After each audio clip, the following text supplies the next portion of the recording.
অনেক ফল আছে যেগুলো শুধু খাওয়া যায়, আবার কিছু ফল আছে যেগুলো থেকে তৈরি হয় এমন কিছু যা দেখতে মিষ্টির মতো, খেতেও মজাদার, আবার শরীরের জন্যও ভালো। চীনের দক্ষিণের পাহাড়ি এলাকায় এমনই এক ধরনের ফল পাওয়া যায় যার নাম গুইজাও। এই ফল দেখতে অনেকটা ছোট বড় এলোমেলো আকৃতির, অনেকে চিনতেই পারে না এটা আসলে কি। গ্রাম্য কৃষকরা বন থেকে এই গুইজাও ফল সংগ্রহ করে আনে। এরপর প্রথমে ভালোভাবে পরিষ্কার করে নেওয়া হয়। পরের ধাপে লোহার তৈরি বড় ছুরি বা কাটার যন্ত্র দিয়ে ফলগুলো ছোট ছোট টুকরো করা হয়। এই টুকরো করা অংশ পরে পাথরের তৈরি গ্রাইন্ডারে বেটে ফেলা হয়।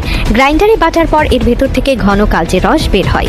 এই রস দেখতে যেমন ঘন তেমনি স্বাদে মিষ্টি আর হালকা কফির মতো লাগে। এরপর এই রস ধীরে ধীরে আগুনে বসানো হয়। চুলায় হালকা আছে সেটা কয়েক ঘন্টা ধরে ফুটিয়ে ঘন করা হয়।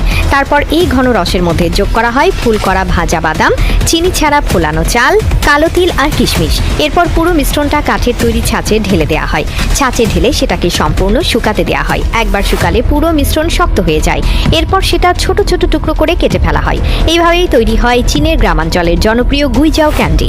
এটা দেখতে যেমন মিষ্টি, আবার ভেতরে বাদাম, তিল আর চাল থাকার কারণে অনেকটা শক্ত আর চিবাতে মজাদার।